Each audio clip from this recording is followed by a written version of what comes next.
Kodet e harruara të gurit të zi. Arbri përpastronte papafingën e vjetër të gjyshit të tij në fshatin Guri i Zi.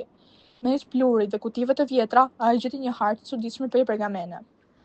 Emrat e vendeve në hartë nuk përputheshin me ata që ai i njihte. Lëndina e heshtur ishte shënuar si porta e gjigantëve, ndërsa rroj i bardhë quhej syri i rojës. Një kurreshtje e fortë pushtoi atë, duke nxjerrë se këto toponime fshihnin diçka më shumë se thjesht emra. Të nesërmen, Arbri u takua me Enirën, shoqen e tij më të mirë, e cila ishte apasionuar pas gjuhëve të vjetra. Ata ulën në bibliotekën e qytetit duke krahasuar hartën e vjetër me një atlas modern.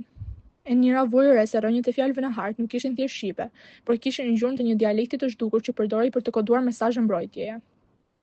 Shiko këtu, përshpëriti Enira, duke përdorur një lupë për të smadhuar një detaj në cep të hartës.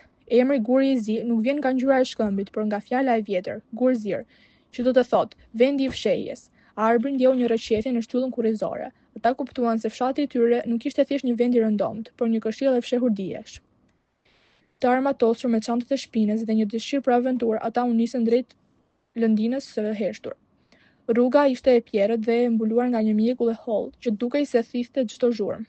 Pse heshtin zogjt këtu? Pyeti Arbri. Duke parë përreth me dyshim, Enira shpjegoi se toponimi sugjeronte një zonë ku Jehona ulej qëllimisht për të mos u diktuar nga pushtuesit. Në mes të lëndinës, ata gjetën një kolon nguri të mbuluar nga myshku.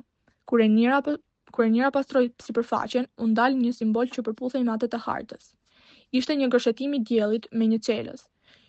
Ky është guri i provës, tha ajo me zë të ulët. Ata kuptuan se ky nuk ishte fundi i udhëtimit, por vetëm fillimi i një enigme që kërkonte një veprim fizik për t'u zgjidhur.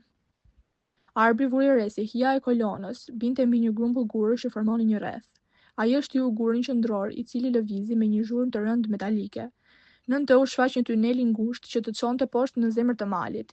Historia e fshehur po na therret, tha Arbri, duke i marrë frym thellë para se të futej pari.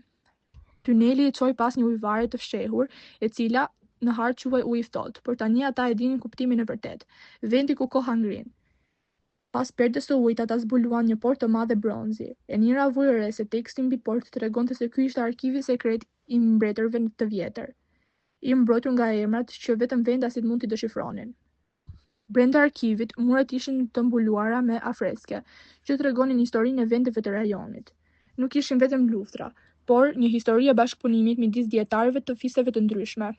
Arbri dhe Enira pan imazhe të njerëzve që shkëmbenin ndërshkrime në dritën e yjeve, pikërisht në vendet që ata njihnin si fshatrat e thjeshtë.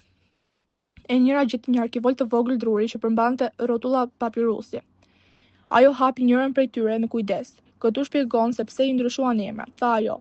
Ishte një mënyrë për të mbajtur dijen të sigurt nga ajo që nuk e meritonin. Çdo toponim ishte një kod, një fjalëkalim për të mbrojtur identitetin tonë. Kur dolën përsëri në dritën e diellit, fshalli Guri i Zi nuk dukej më i njëjtë. Ata qëndruan në majë të kodrës duke parë lugin në poshtë. Tani çdo kodër, çdo lum dhe çdo rrugicë që u flisnin me një gjuhë tjetër. Arbri dhe Enira buzëqeshën duke e ditur se ishin tani rojet e historisë së fshehur, gati për të zbuluar sekretin e radhës.